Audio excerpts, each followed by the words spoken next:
ఈరోజు కార్యక్రమంలో ఎస్ఐ మానస మేడం గారితో ఉన్నాము. Good afternoon. చెప్పండి, మీ అంటే ఎడ్యుకేషన్ బ్యాక్గ్రౌండ్ కానీ ఫ్యామిలీ బ్యాక్గ్రౌండ్ గురించి ఒకసారి చెప్పండి. నేను 10th వరకు మాది చొప్పదండిలో చదివాను. అక్కడ 10 పాయింట్స్ రావడం వల్ల నాకు ఫ్రీ సీట్ వచ్చింది. తర్వాత 2 years ఇంటర్మీడియట్ కరీంనగర్లోనే కంప్లీట్ చేసిన. మళ్ళీ జేఎన్టీలో ఎంసెట్లో ర్యాంక్ వచ్చింది. అప్పుడు 4 years అక్కడ బీటెక్ కంప్లీట్ చేసిన. మాది middle class family. Daddy agriculture farming చేస్తారు. చాలా కష్టపడి పెంచారు. సో వాళ్ళ కష్టానికి ఏదో ఒకటి రిజల్ట్ రావాలని చెప్పి జాబ్ తెచ్చుకోవడం జరిగింది.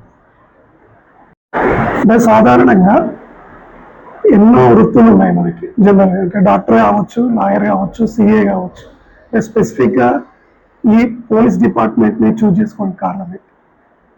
యాక్చువల్గా పబ్లిక్ సర్వీస్ అంటే ఇష్టం నాకు. దానికి సంబంధించి గ్రూప్స్కి ప్రిపేర్ అవుతుండే.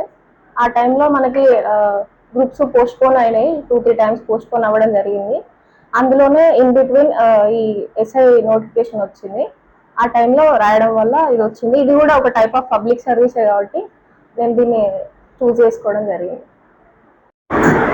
అంటే ఈరోజు కనుక యువత కనుక చూస్తే ఎలక్ట్రానిక్ ఇన్స్ట్రుమెంట్స్ పైన కానివ్వండి, I mean to say WhatsApp కానివ్వండి, ఫేస్బుక్ కానివ్వండి, ట్విట్టర్ కానివ్వండి, వీటిపైన చాటింగ్ చేయడం, లేకపోతే టీవీ వేస్ట్ ఆఫ్ టైం చేస్తుంది.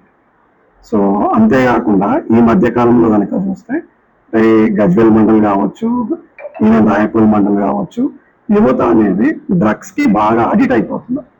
దానికి కారణాలు ఏం కావచ్చు? మేజర్గా దానికి రీజన్ ఏంటంటే పిల్లల్లో ఒక అవేర్నెస్ లేకపోవడం. అంటే పేరెంట్స్ రెగ్యులర్గా వాళ్ళని మానిటర్ చేయకపోవడం, అది మేజర్ ల్యాబ్స్ అవుతుంది. ఇంకోటి ఏంటంటే ఈ సోషల్ మీడియా వీటిని ఎంత మంచిగా వాడుకుంటే మనకు అంత మంచిగా యూజెస్ ఉంటాయి. మేజర్గా అయ్యేటి ఏంటంటే పిల్లలు ఏంటంటే ఆ ఏజ్లో తెలియక వాటికి అడిక్ట్ అవ్వడం అట్లా జరుగుతుంది.